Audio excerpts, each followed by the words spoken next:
Hi, this is a video about the Daystar Shawn Bolz scandals that have recently been unfolding, especially for the Christian community, of interest. And I want to take a completely different angle because what has unfolded, what has transpired, what has been going on hidden from public view has been explored, expanded on by such amazing YouTubers and journalists such as Lara Lynn Thompson, The Unction, Ohio from Freedom, Miss Rice, and so many others who have done an amazing job showing to us what really happened behind the scenes. But that's not the focus of this video. Instead, I want to focus on the fallout for many of us who have looked on from the periphery, but who are really part of the Christian community, and like myself, who have donated tithes and other offerings to some of these Christian churches. And yes, I made a video about how I requested my money back from Shawn Bolz, and interestingly enough, they did refund it. It came back to my account yesterday. But there are other ones that I supported, such as Gary and Brenda Kesey. Brenda Kesey has been shown to have endorsed the, let's say, less than spiritual going-ons at Daystar, and I now thoroughly regret contributing to the Gary Kesey ministries that seem to also belong to the false prophets. There was a video he put out where he falsely claimed that Christ never prayed to God. I was in utter shock. At that point, I realized something was very wrong. I emailed them and they released me from being in partnership with the Gary Kesey ministry. Well, apparently my feelings and my sense that there was something very wrong was correct, because Brenda Kesey now is shown to have endorsed Joni Lamb's less than, let's say, biblical marriage and encouraged her. This is not just from the perspective of the financial abuse that many of us in the Christian community have been victimized or endured, not of God's church, not God's voice, neither with Shawn Bolz, who pretended to be a prophet of God, and people acted on that thinking he was the voice of God and acted on his prophecies to detrimental effects. And then of course we all have heard how Joni Lamb, endorsed by Jimmy Evans, was put up as the voice of God within Daystar, that everyone else, all her children, no one could question her because she was the voice of God, and everyone else had to submit to that, supposedly. I want to talk about the narcissistic abuse.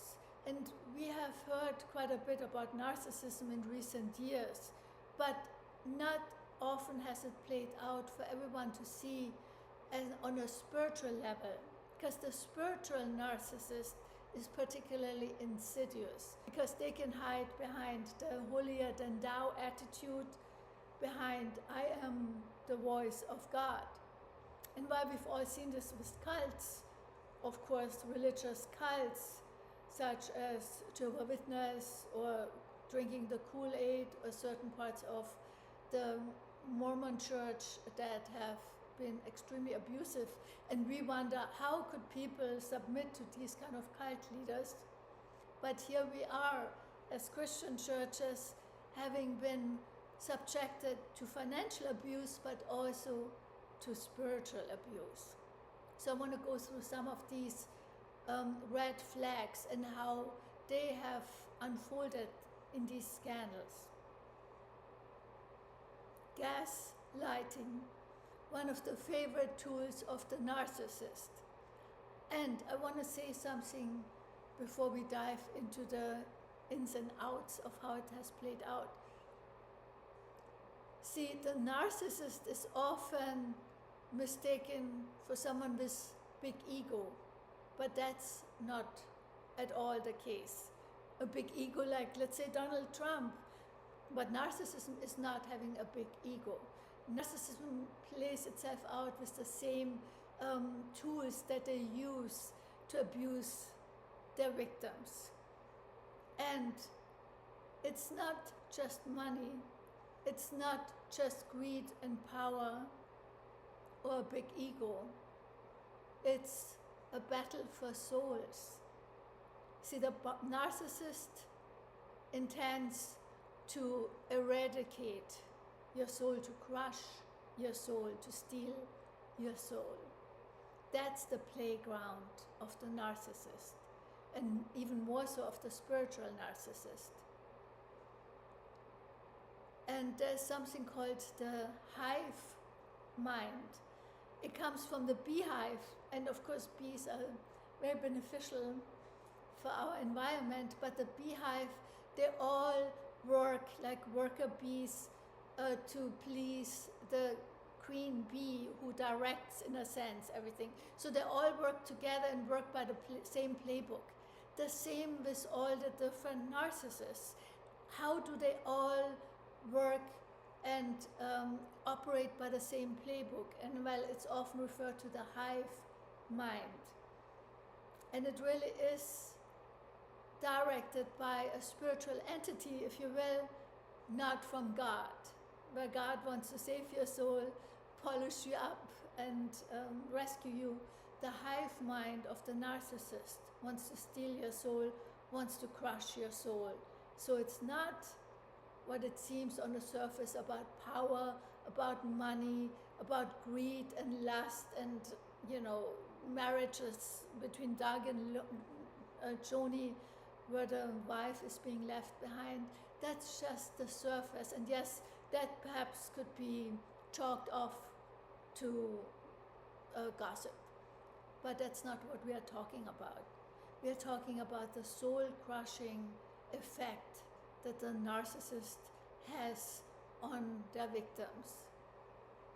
And of course, one of the victims right off the bat would be Lisa Weiss, the scorned wife of Doug Weiss.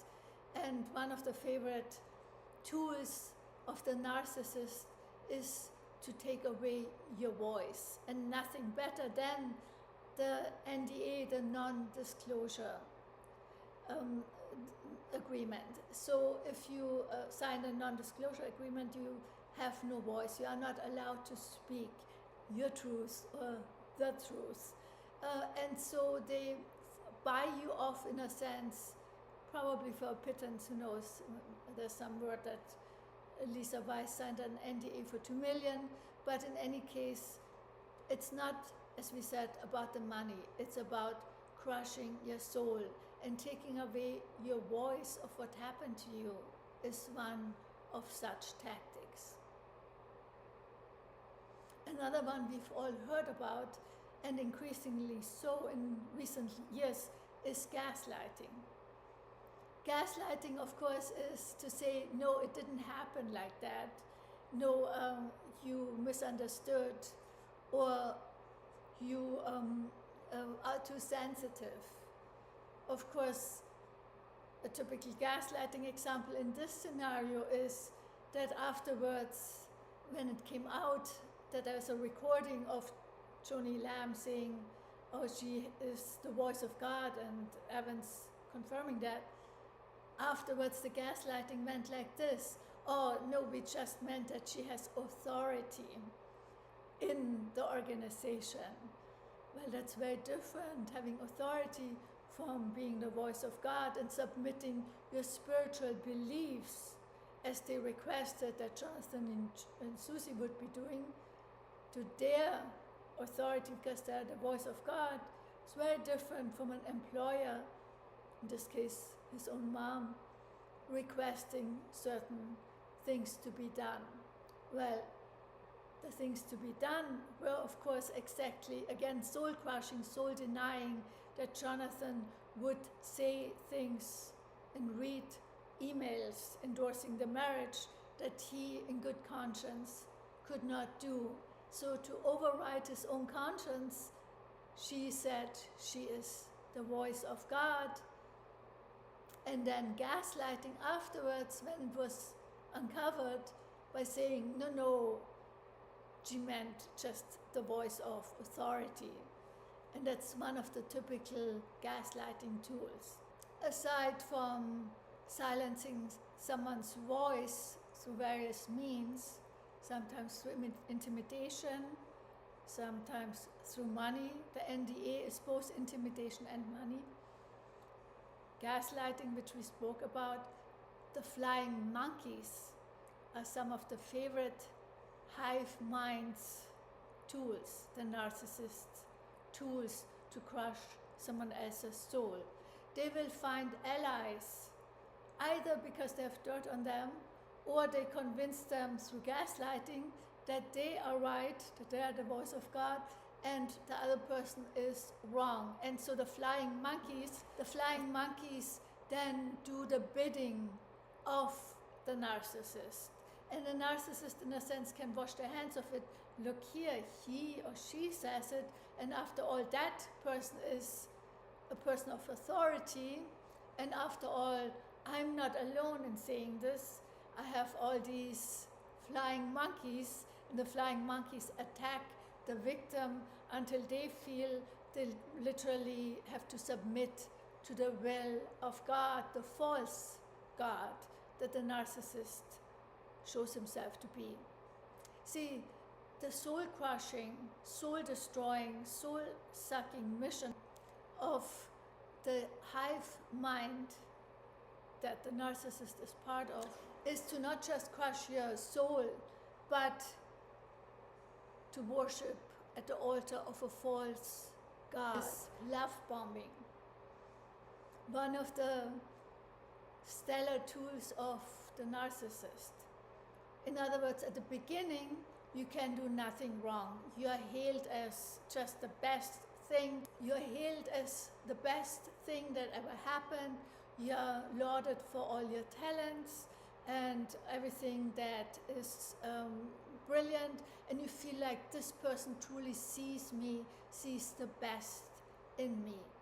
But it's one of those tools that the narcissist uses because you feel, oh, this person really gets me and really appreciates me. So when they take it away, they pull away their approval, their love bombing, you are almost heroin-like addicted to it.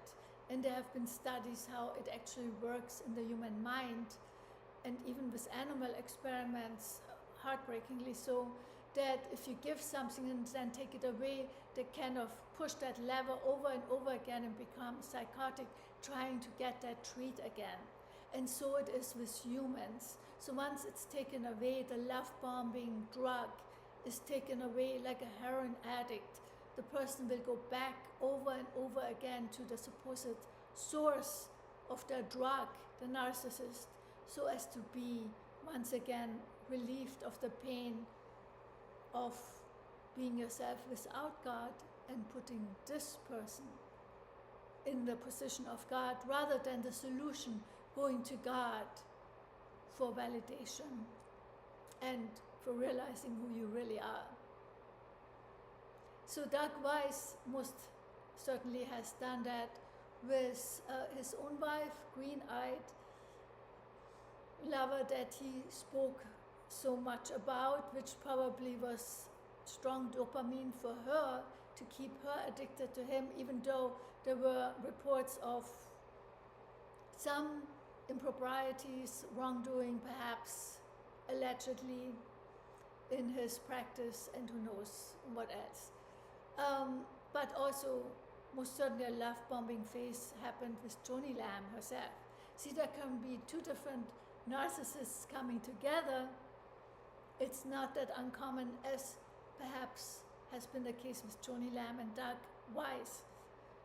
And he perhaps love-bombed her to the point where she as well is, in a sense, addicted. And I'm not even saying, even though there's a lot of talk about sexting and all that, but it's more than lust. There's spiritual dependency. It's as if your oxygen, your life depends on the narcissist who love-bombed you, and you inadvertently put them in the position of God. And when they're taken away from you, when they're taking away that love bombing, it feels as though you're falling into hell, as though God himself had left you. And that's the insidious nature of the narcissist, most especially the spiritual narcissist, because they put themselves up as a false God. Another love bombing went on with Lisa, one of the employees that bravely came before Lara Lynn Thompson and spoke of her experience at Daystar. At first, she could do no wrong. As a personal assistant, she did probably 5 people's work. And she could do no wrong. She was lauded as a wonderful employee, almost like a friend of the family. And then slowly, humiliations would come, slowly demands outside what would be ordinary be made on her, such as her leaving her family on Thanksgiving so as to pick up a coconut cake for Joni Lamb and quietly bring it to her kitchen while the family was celebrating, and then leaving the back door and going back to her own family. Or some excrements that needed to be sent to the lab that Lisa had to handle for Joni Lamb. These humiliations, these ways of making someone feel like they are literally dirt and excrement happen more and more. Well, the final blow, because after the love bombing always comes the discard, the humiliation, and then the discard phase. So the humiliation phase, which is always Lisa, the employee, and then the discard. Lisa fell in love with someone, and Joni did not like it apparently, and Lisa was about to get married, and see, the narcissist doesn't like if there's another person in the victim's life who has influence on them. All of a sudden they feel they have no longer 100% control over that person, and they will make that person suffer for having eluded their iron grip. So when Lisa fell in love, even though her work was done impeccably, like always, the humiliation accelerated. Another assistant was brought in, supposedly at first to be an assistant to Lisa, because Lisa did the work of 5 employees. But slowly that assistant then was the one invited to Joni's inner circle or to the house, or to do things of special importance for Joni, while Lisa was increasingly left out and elbowed out, to the point where Lisa was definitely out in the cold, and she speaks of how when she finally cut the ties to Daystar, she breathed a sigh of relief, like she could finally see the blue sky again. And Lisa perhaps is one of the lucky ones to get away, because someone like Jonathan, the son, or Susie Lamb, the daughter-in-law, it's much hard. You cannot just say goodbye, because it's both your family and, in a sense, his father's organization, where he was supposed to be appointed the next president of this organization, and now he was being elbowed out. So in his case, the discard was so much harder to experience and to endure, because even though he always said, "I love you, Mom," it was not just the love that was taken away from him, but also his future, his father's legacy, his promise, and ultimately justice for his little daughter, who he thought the perpetrator had been supposedly cleared, but then it turned out it was a lie. And so even that last bit of obtaining justice was taken away from Jonathan. While Lisa experienced a discard, Jonathan's discard, being humiliated and then discarded, left out in the cold by the narcissist, that inevitably comes with the narcissist, was even harder and tougher to endure. See, this is why Susie Lamb perhaps quit before Jonathan, because she had her own family, but for Jonathan, it is everything he had, and he clung on to dear life until the very last. And the last thing they wanted was for him to disregard God, disregard his conscience, and accept the forced idolatry. And while he dealt with the humiliation of having been demoted from vice president to someone to just overlook the cafeteria as the son and heir apparent, all of that he could endure, but where he drew the line, thank God, was to put her as a false god. See, they crushed his soul already, but now they wanted him to completely kowtow to the idolatry and false god of the narcissist. And that's when Jonathan drew the line. Projection is one of the main tools of the narcissist. What they are doing, they project onto their victim, they accuse the victim of, such as rebellion is like witchcraft. They told Jonathan over and over again because he did not submit, when in reality they did not submit to God's will. They were narcissistically putting themselves in the position of God, but demanded that others submitted to them as though they were God. And they accused them of being rebellious and said rebellion is like witchcraft, when really they were speaking of themselves. Projection is also often coupled with jealousy.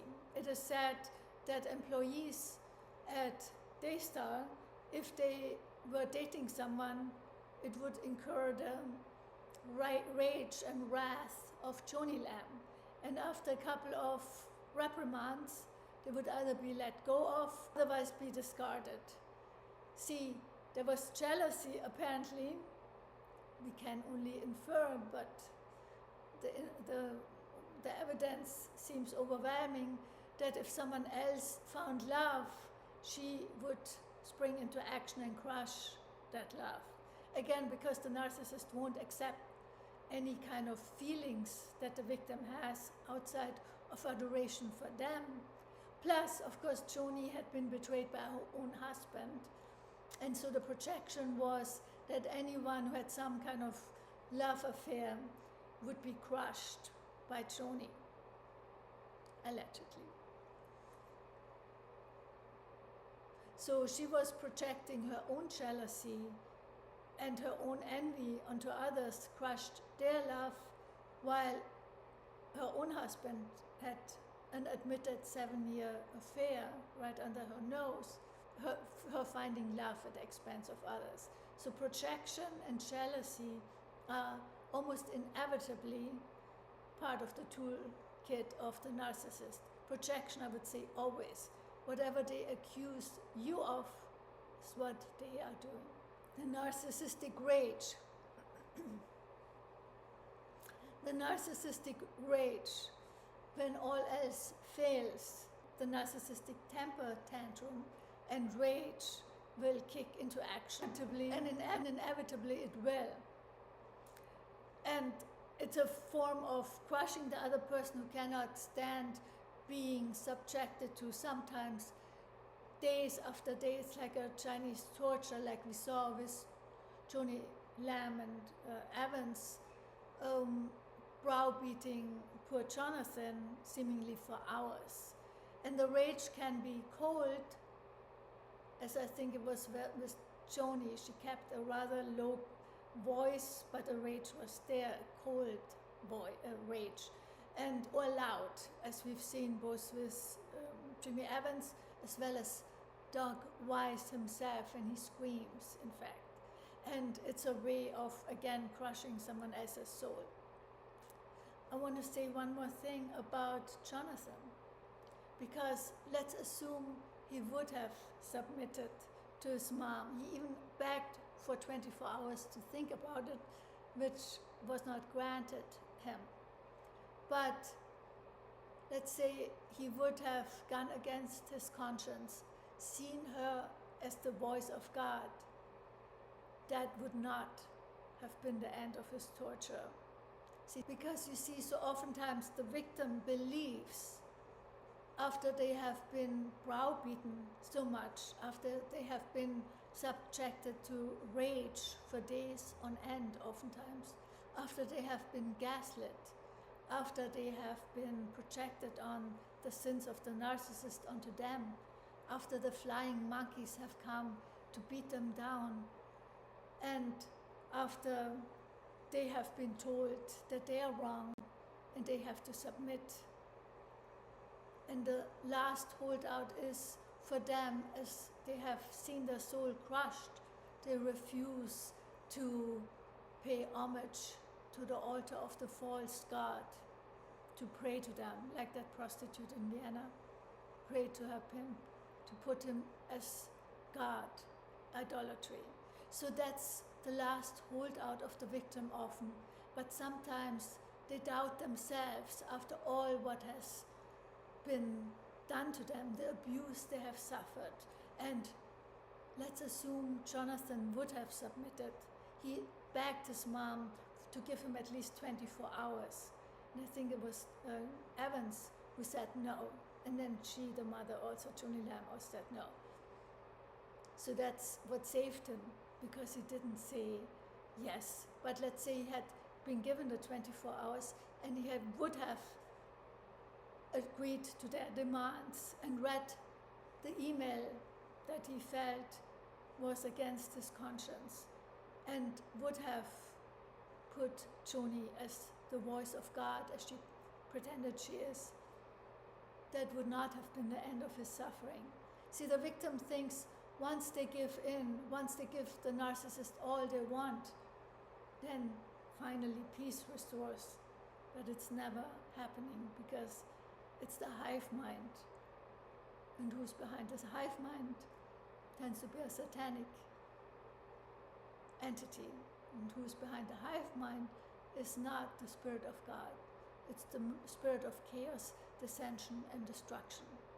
So even if you give in to the last demand, that will only be the beginning of further torment. And at this point, the victim usually has no self-confidence left, unless you pray to God and ask for help to get out of the grip, the addiction, the drug of the narcissist, and the destruction that they wrought onto your soul. There are quite a few more tools in the narcissistic toolbox, but one of them is the silent treatment and withholding. See, Jonathan was put on ice, or also Lisa, the employee, was more and more left out and was being given the silent treatment or put on ice, and the former love was being withheld. An extremely difficult and torturous time period. Hoovering occurs when the victim almost eludes the narcissist's grip. They have successfully emotionally disengaged from the narcissist. That's when the narcissist hoovers, because they want to know that they always have control over you, your soul, your life, and everything you think and feel. So the hoovering, like the vacuum hoover, is a way to pull you back in. So Jonathan was given another chance if he would just agree to all this litany of demands that Jonathan put to him. Of course, he responded with an email of his own, which is now being held against him by Joni and her flying monkeys, if you will. So the hoovering is an important element of the narcissist's toolkit. Don't fall for it. Anytime you go back to the narcissist, the abuse will get worse and worse. Triangulation. Triangulation is one of the favorite tools of the narcissist. You once were their favorite son, their favorite employee, and now you're put on the outside and someone else has taken your place in the narcissist's favor. And there's a way of playing you out against each other. There's, of course, the triggering of jealousy, of competition, of feeling of injustice, a whole waterfall of emotions that the narcissist can trigger in you. And remember, they want control over your soul, your emotions, your thinking, your mind. And it's quite a power game to play out the triangulation game by bringing in a third person. All of a sudden, that person is the narcissist's favorite, and they watch you, the victim, try and make up for it, trying to win back your favor, all catnip to the narcissist's wicked game. The triangulation game, of course, was also playing out between Joni, Doug, and the discarded wife, Lisa Weiss. Now, she, of course, could be the scapegoat. It's after all her fault that Doug sought greener pastures elsewhere because she supposedly abandoned him and abused him. And so the triangulation often works by making one, giving one the black paint, the other one the white paint, turning one into the saint, the other one into the devil. And preferably so if the one that is being painted in a negative light cannot defend themselves, like Lisa Weiss, because of her NDA. And so the triangulation game is one of the games that the narcissist inevitably will play with you if you don't discard them and move out from the sphere and orbit soon enough. And remember, we are doing this because it is also a game that is played with us, the audience. We are subjected to gaslighting. We are subjected to the crushing, soul-crushing experience of having given our tithes, our belief, our support to someone who turns out to be fraudulent, false in their actions, and deceptive. And so it's the ripple effect on the audience that is happening, and this is why we're exploring this in this video. I want to end with the scene of Joni Lamb and Doug Weiss recently at the shooting range. You may have seen it, where they make a big show of shooting, target shooting, cancel culture. Canceling cancel culture. Damn, killing censorship. Shooting with glee and delight in the shooting range on the target that is labeled censorship and cancel culture, because they pretend that they have been cancelled, that they have been censored, when of course part of the projection, this is what they did to Jonathan and now are trying to do to those who speak up and speak the truth, the YouTubers.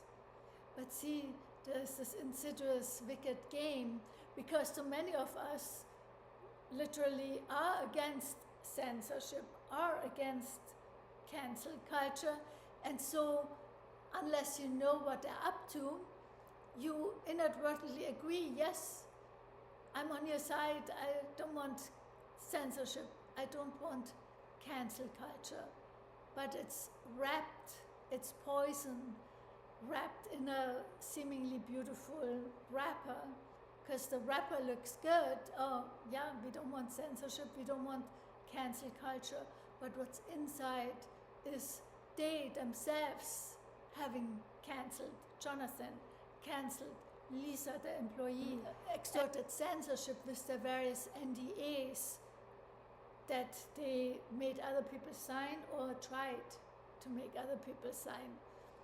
So they make this big show, and of course, it's also a hidden threat, because remember, narcissistic rage sometimes is meted out cold, because the rage behind this show of the shooting range is a cold threat, a hidden threat, so some YouTubers have seen it, to those who dare call them out.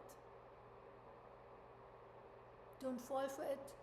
And part of our collective trauma healing is to speak about it. And I think good can come out of it, because so many times victims were made to suffer alone, versus when you talk about it, it's a way of processing what happened to you, of rectifying the truth of the distorted reality that the narcissist projected on you, to give it its proper frame so you can see reality again straight on, where the narcissist perverted and distorted your lens increasingly, so that you even blamed yourself, like Jonathan or others blamed themselves as perhaps not being good enough sons or not good enough employees. Sometimes the victims of narcissists know that the narcissist was wrong, but they feel, why was I selected as a victim? There must be something wrong with me.